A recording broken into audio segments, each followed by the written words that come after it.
Yeah. You guys had a signature? Yeah, we had a signature. We would do different characters, but we would with the same guy, and he never catch on. And Oh, really? yes, and Oh, we so would it's always the same online and we guy, would on-air guy. always yeah, It's Wow. hard to do good prank calls.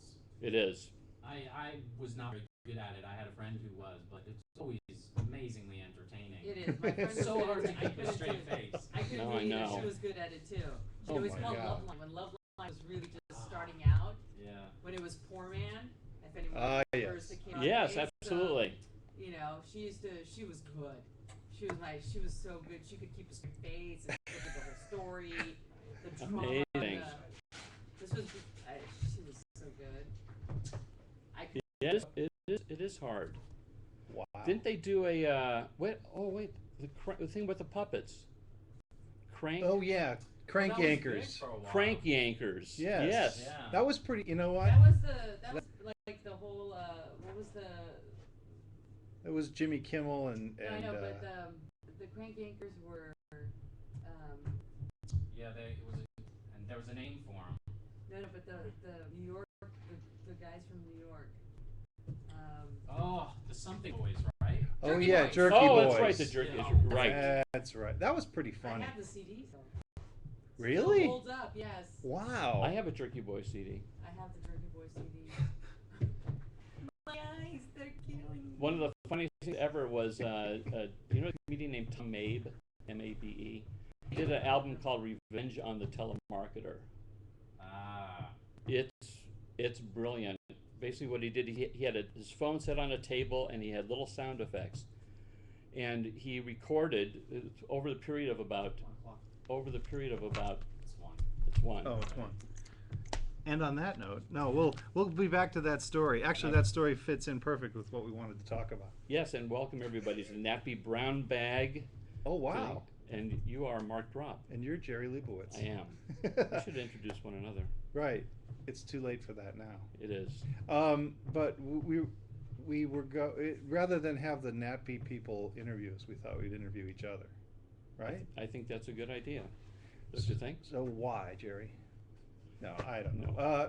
So you want to talk about a little bit about how we ended up in this crazy business? Yeah, so we're going to Did talk I a just little move bit. out of the camera? What's that? No, you go. No. Oh, okay. Can you see the plant? Yes, that's made sure of that. The plant needs its own hashtag, by the way. You guys It should does. develop that. It does. Yeah. What's the plant's name? You didn't name it? George. Okay, all right. So it's Jerry and Mark and George.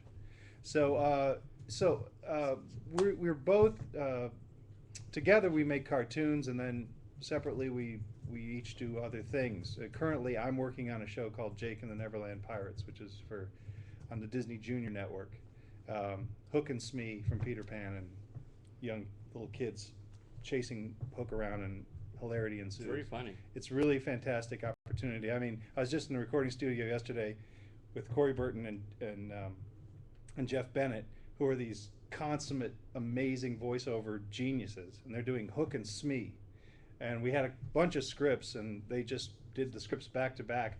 These two amazing geniuses just riffing and ad-libbing Wow. and doing our stuff and bringing it to life with these classic characters. And so that's what I'm doing right now for my living, is watching these, incredible artists storyboard my stuff. And I think that's one of the most amazing things is when you have an animation script and the voices bring the characters to life. Absolutely. And it takes it to another completely That different is the level. first step in an animated cartoon, is you take the script and then they do the voices. So then the board guys are working to these incredible performances. Anyway, that's what I'm doing off on my own. But Mark and I met years ago. I created and produced a show for UPN Kids Network called The Mouse and the Monster. And once we got the green light for the show, of course, there was a huge stack of scripts piled up on my desk daily to pick to Spec scripts from writers? Yeah, go through writers. And I remember reading all of them, and I came to Mark's script, the script that you wrote for dinosaurs. I love this story. It's nobody in the world tells this story except you, about how great you thought the work and the was. script was it completely jumped out from all the other scripts. Wow. It did, dude. I was very lucky that was the first show I was on, was Dinosaurs, which was, It's like, hey, welcome to Hollywood. Now here, work on this show where they're going to spend $1 million an episode, and Jim Henson puppet characters are going to walk around on stage, and they're going to use F-16, It was control knobs to move the heads. It was an amazing experience. It was an amazing show. And I got to write music for that for the first show I was on. Yeah. So I was like this kid who didn't know what he wanted to do, and I was in bands, and I was doing improv and stand up and acting and writing 10 different kinds of things, and then and so that's one of the great things about animation I found, and working for kids is in the animation world. Not a lot in sitcoms with the dinosaurs thing, but in the kids world, you can write some music once in a while. You can write songs. Right. They want to have songs. They want to have music. The kids love that. Right. And so and you're working with these ridiculously talented artists, and you're doing as you're writing a kid's script, you're often directing what's going to happen. It's much more specific about they enter from this way, and they the action is like this, and it's broken out like this. So Right. you're basically sort of have to sit and dream up the cinema Right. of the show. Yeah. So I don't know.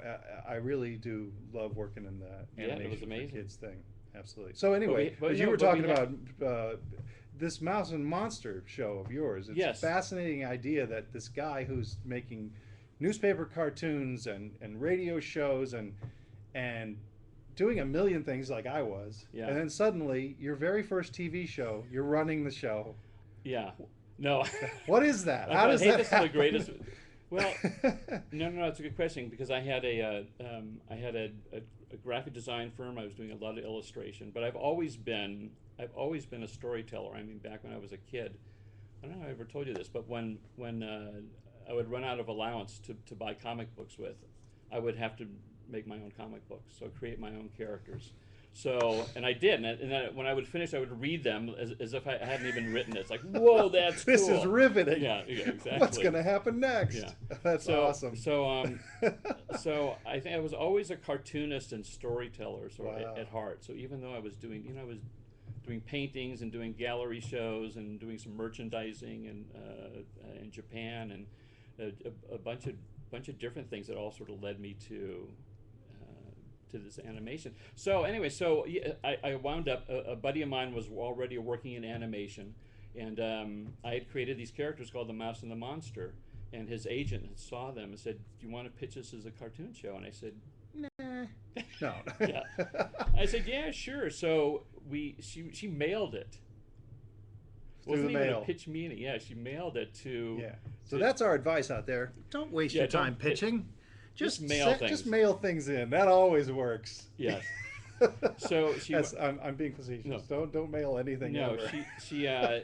she mailed it, and then we got to UPN that was forming a kids network, and we got a call from the woman running the network. Said, "This is really funny. This feels like a new era. Rocky and Bullwinkle come in and talk to us."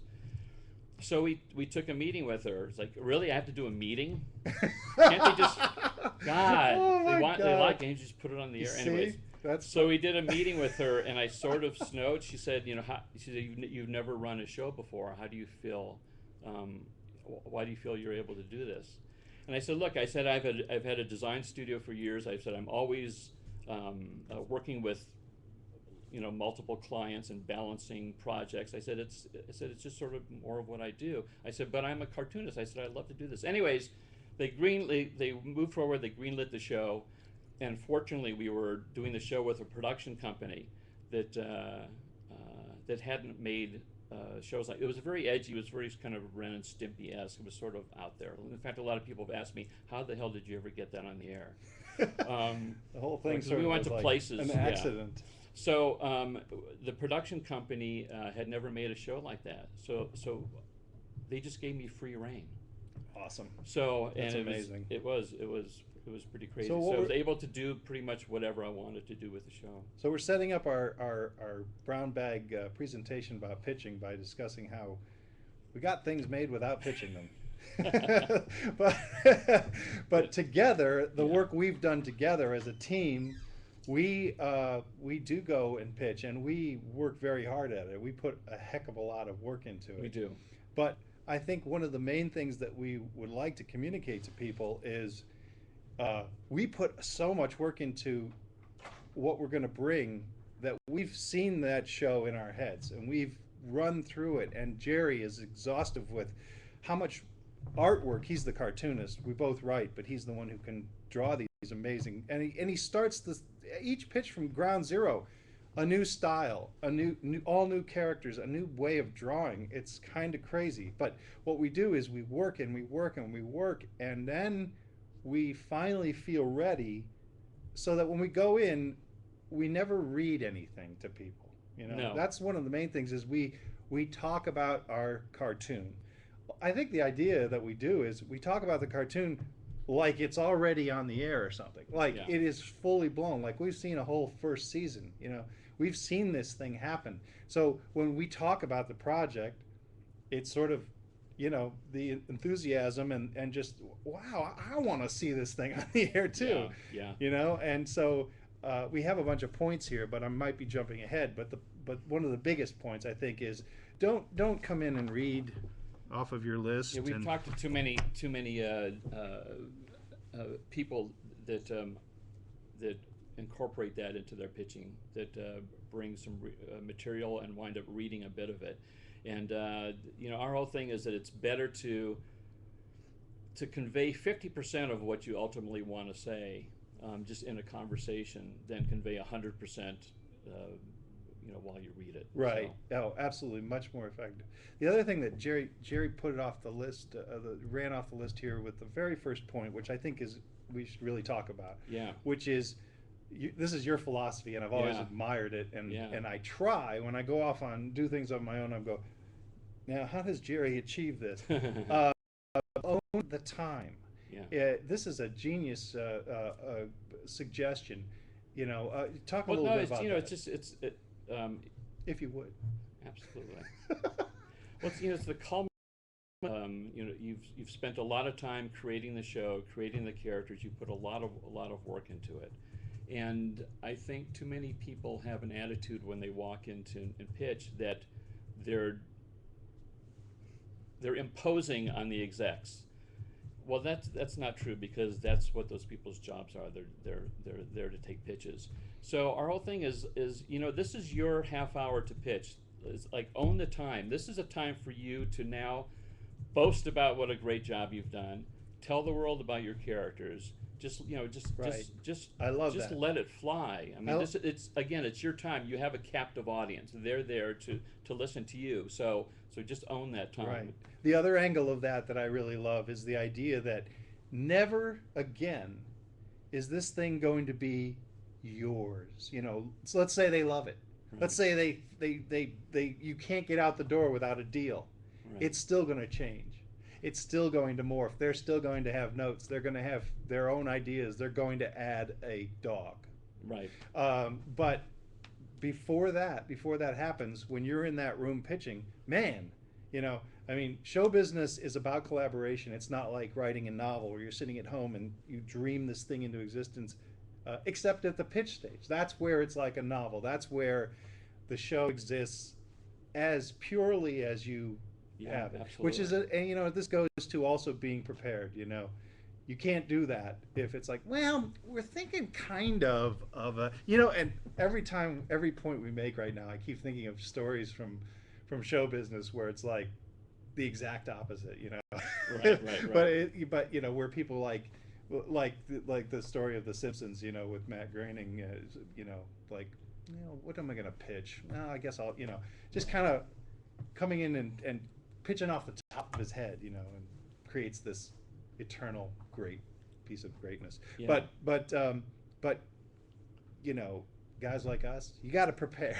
No, you I have know, to be yeah. ready to go. Yeah. And so, and never read from your script. Let's see, what no, just kidding.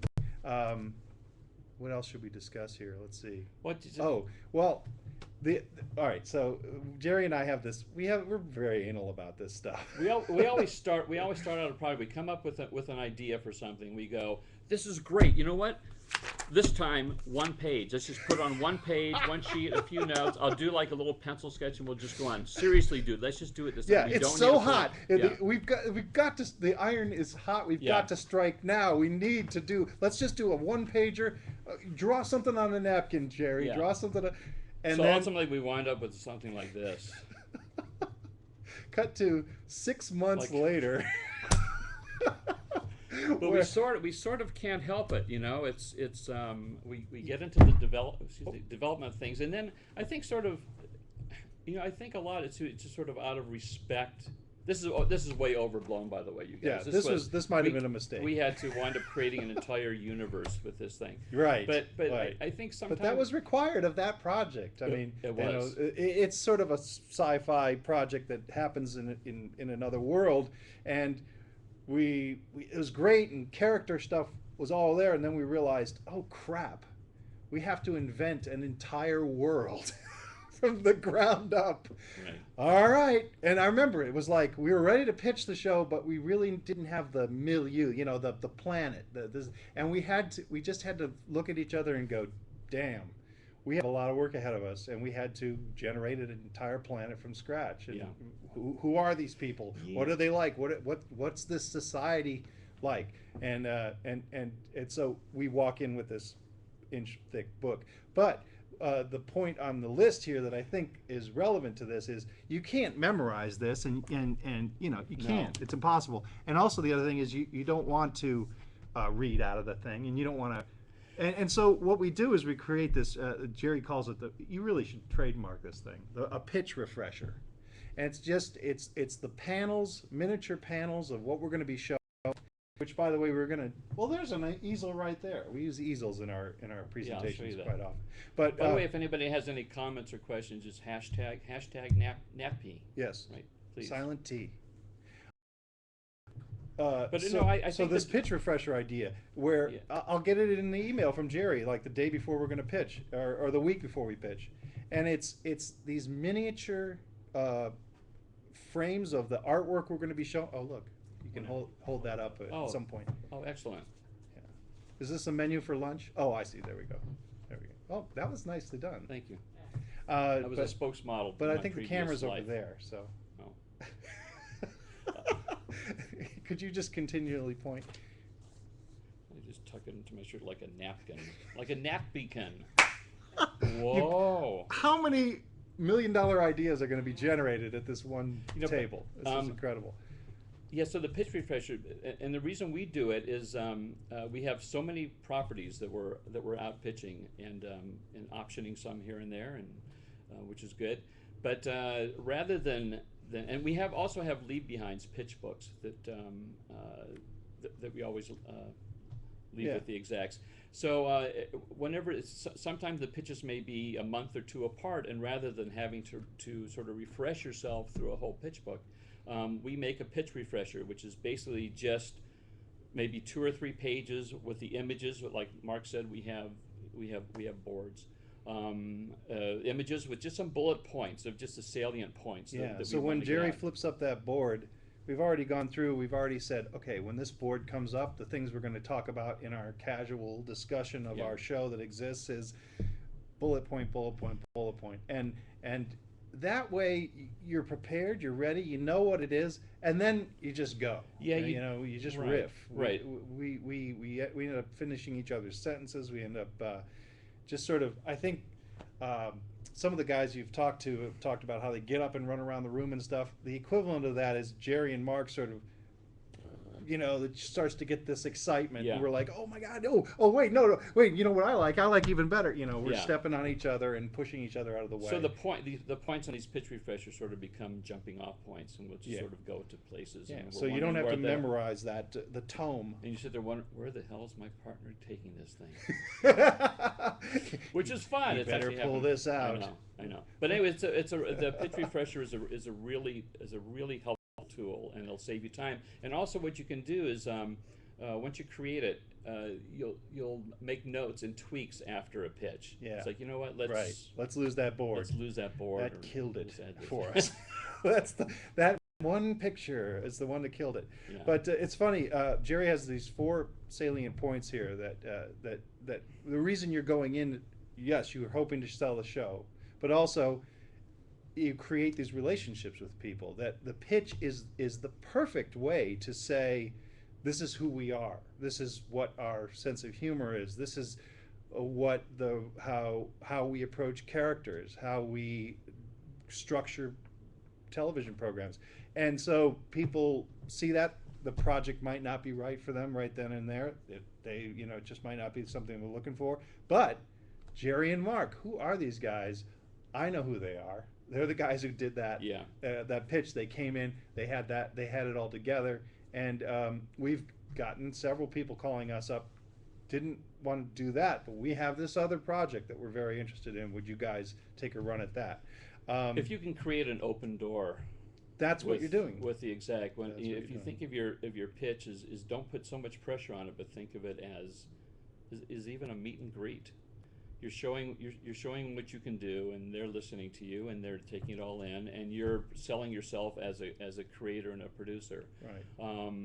And if even if they don't, if the project isn't right for them, if they like Right. you, they'll say, please feel free to come back in with with whatever else that you have. Right. So. One of these points you have here is pitch appropriate properties, and then and with that is sort of find out what they're looking for. Now, if you can get in advance, and you can get the word, because these guys have, especially at these networks, they are very they have a lot of people working very hard to determine a box they're shooting for, a target that they're shooting for, the kinds of things they're going to be looking for in a series, and the kind of things they aren't going to be looking for. And if you can find that out in advance, it's all the much better for you. Yeah. But the reason that I thought it was funny is that one of our more recent pitches, we had done that. We had gone in, met with the guys.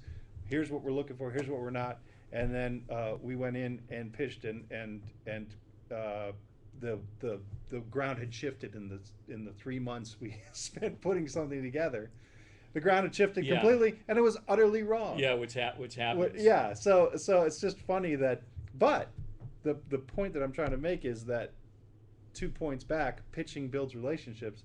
That was a great way to meet that guy. I mean, he saw what we were capable of, and sure enough, there was a very wide open door, and he's expecting more stuff Yeah. from us. So it's just funny. You can try as hard as you can to prepare, and you never know Right, what you're yeah, going to be you getting can. yourself into. Yeah, but like we're talking about mandates, so if it's at all possible, try to find out what's Yeah. what the network is looking for.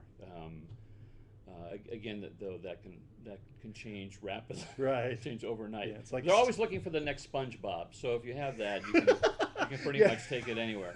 But Meanwhile, nobody in their right mind will ever Yeah. want SpongeBob, No. who could ever greenlight something that insane and that Yeah. outlandish and that yeah, kid unrelated. I mean, it's just such a wild, bizarre. yeah.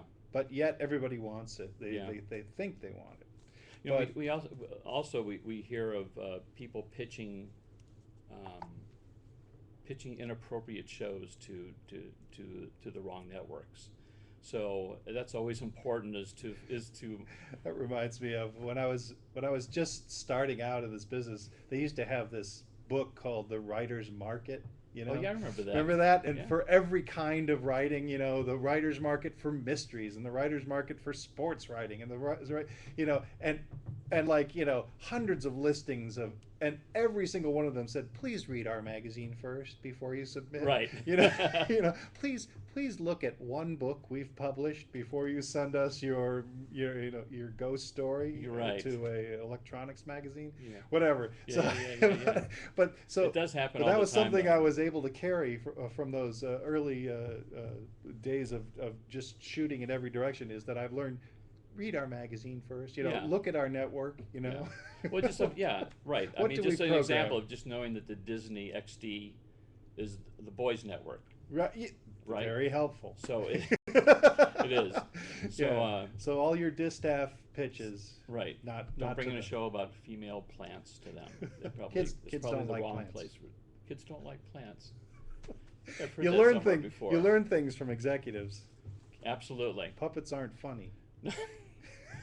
Yes, we had a pitch with a network exec who we had Atomic Puppet. Oh, by the way. Oh yeah, that's not item number 7. Bring visual aids. It helps, once in a while. We pitched a show. Actually, we're doing a show with Technicolor and Mercury Films now called Atomic Puppet. And when we pitched the show, Mark and I decided that we wanted to bring this guy along. We actually had him made. We commissioned a fellow named Pat Breimer, who is an amazing fellow, who's an old Hollywood puppeteer who did a lot of Shari Lewis's puppets way back in the day, Right. and a lot of different puppets. Anyways, we brought drawings to him, and he made this great hand wash tag up here. He made this great puppet for us, and we brought him into the pitch meetings. And when we finished our pitch, we had boards, and we talked about the show, obviously. And I would kind of bring him out and say, Surreptitiously. "Are we on the air yet?" And everybody would just kind of like, "Whoa!" So we wound up doing is taking him off. We had a great we had some great meetings with him, and we had one meeting with like 6 execs in there, and we wound up taking Atomic Puppet and sliding him across the table to the other execs, and all of them were just immediately turned into little kids. They were just putting the puppet on and playing with them, and anyways, it came out great. Actually, Yeah. that particular pitch went so well Yes. that by the time we were in our cars driving past, and our agent calls and says they want the show. We haven't even That was got pretty back. great. That was a great day. You pitch. You did smiling faces. Everybody was like, shaking our hands on Right. the way out, and then to get the call before you get back home. And then he says, "We'll go great." He goes, "Nope." He goes, "We need to start a bidding war." And we did. And we wound up. Oh, we man. wound up pitching to 2 other places. This is one of the great stories of our careers. We sold this show twice. Unfortunately, the first time know. we sold it to a network that disappeared, that then shut down, which was a blow. But years later, come back around, and Yeah. again, everybody wants the show. So that's a tremendous success. Atomic Puppets, really. And that's a good lesson too for having any properties, right? Mm. I mean, something may not resonate with Right an now, exec at the you're time, right. but right now, And, don't feel that you've wasted your time or lost cause. Right, because executives die. they right? do, not soon Or- enough, but no. They might change jobs or something, or there's always an executive shuffle. There's always a bloodletting at what a network. yes. And hashtag NATPE. Go ahead, keep talking. So a project that might that you put a lot of effort into, something that you've put your heart and soul into, may end up, having a second life later on. It Yeah, might be something absolutely. that never throw anything away. Or you may wind up tweaking it. tweaking.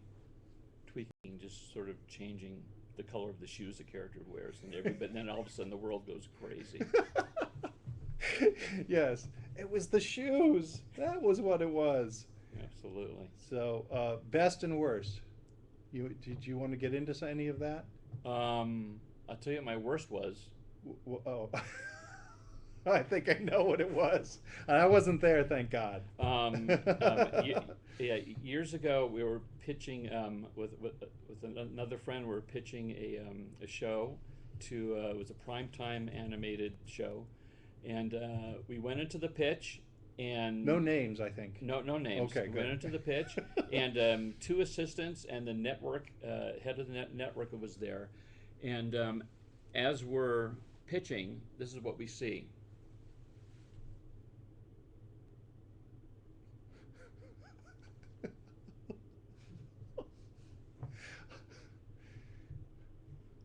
But every minute she would start to fall asleep in the pitch. So it's like, wait, what do you do? We're not prepared for. We're prepared for the See, worst questions. If there's anything you could take away from today, it's prepare for your exec falling Falling asleep during the pitch. She was falling asleep like every minute. She was nodding off during Oh the pitch. my God. So you're saying anyway. So then our characters, you would wait for her to come back. they go to the so yeah, it was brutal, and we wound Didn't up. her people like, But, yeah.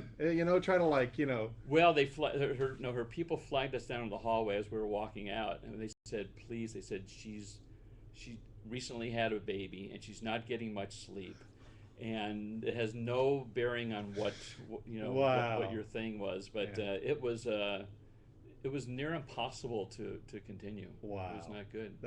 That is a horror story. Yeah, yeah, Wow. horror story.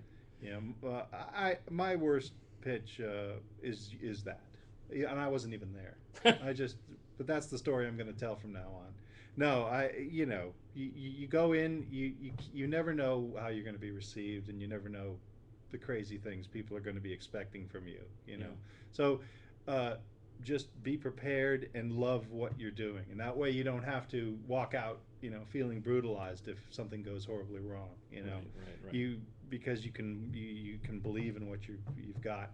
The other thing, my showbiz general advice, just in show business, and I think it sort of applies to this, is just the shotgun effect, which is be doing 10 things at any one time. Never stop coming up with new stuff. I mean, you and I have a treasure trove of great things that not everyone has seen yet. Right. But we still have these, like we're currently developing 2 brand new things. Just somebody's told us sort of what they're looking for, and we came up with things. And so even though we've still got other things on back burners and whatnot, it's time to move forward. Always move. It's like Woody Allen's shark, right? Right. A shark always has to be moving forward. Yeah. What we have here is a dead shark. Yeah. Right. So that's what show business is. You don't want to be a dead shark. You just you have to be creating new opportunities at all time. And for somebody like us, that means you have to have new stuff. Right. And right. so we were not actually sitting on chairs. We're sitting on piles of pitches right now. So. But going back to what we were talking before about how developed does an idea have to be before you pitch it, and like we're talking about doing this blown out book, and saying that we're going to start out with just with just a drawing and a few words, and we'll go pitch it like pitching something. Hey, let's pitch it on a napkin, man. That's cool. It's rock and roll. But I think, and I wonder, maybe we need psychological help. Like, why do we do this? Why do we get involved in this deep? And I think I think number one, I think partly it's respect to the idea. It's respect for the idea. Right. Right. You got to love it. We had to love that to do that much work on that project. Oh, we no, had absolutely. to have utter faith and belief. And I think what you do is becoming a fan of your own creation. You better be, Yeah, right. You're going, I don't know, this isn't very good.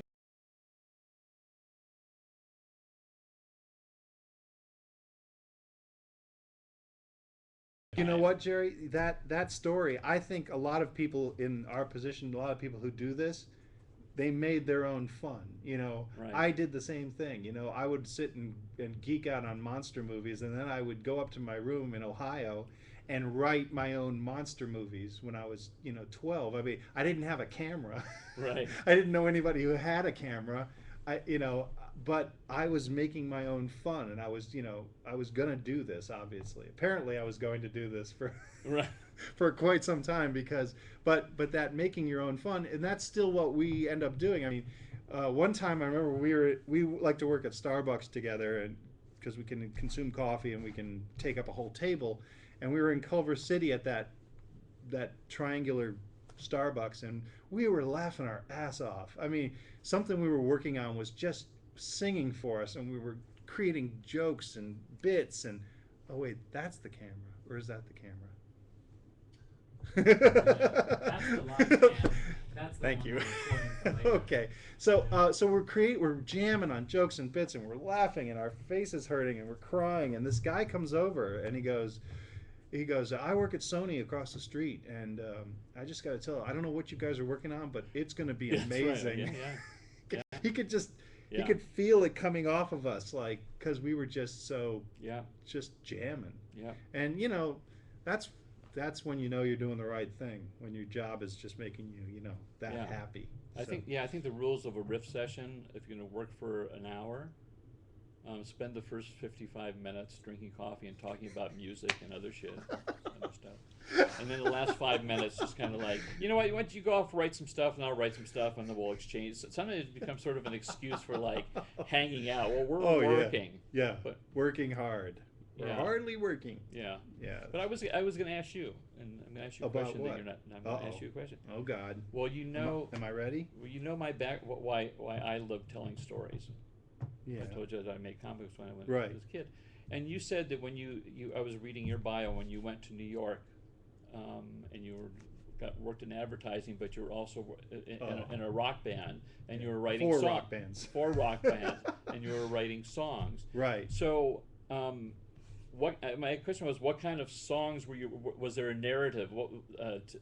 Yeah. Were you that's telling interesting. stories? Were you? They weren't really story songs. It was loud rock music. Right. And it was usually like some sort of very, very simple, dumb idea, you Like- know? right.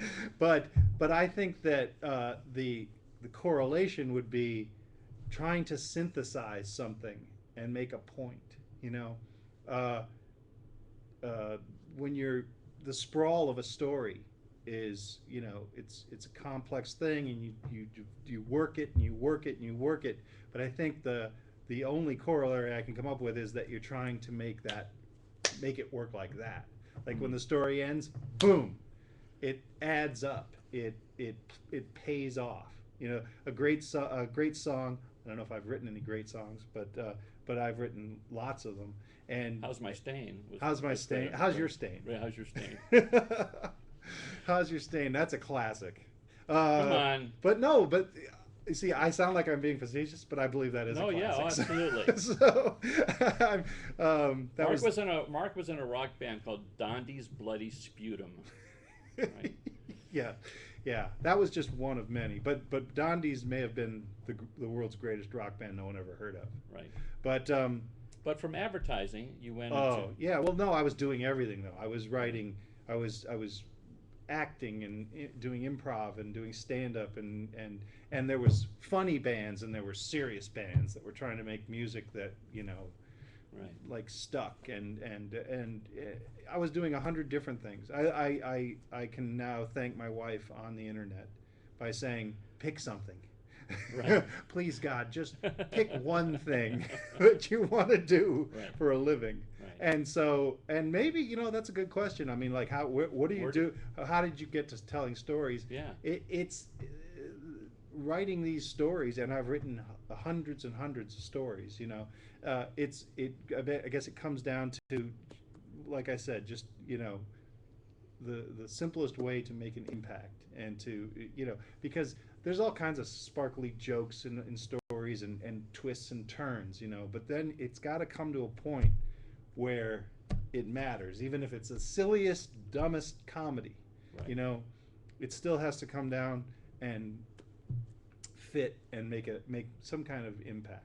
Right. And now I'm starting to sound like I'm full of shit. That's what I. No. That's what I think. I think you've asked me to talk too long. This is what happened. No, it all makes George, sense. what do you think? This is available. quiet, yeah. Oh, you were gonna Okay. do that. Oh, shoot, that would have been good. We should have worked up a bit for that. I'm sorry, I stepped on you there.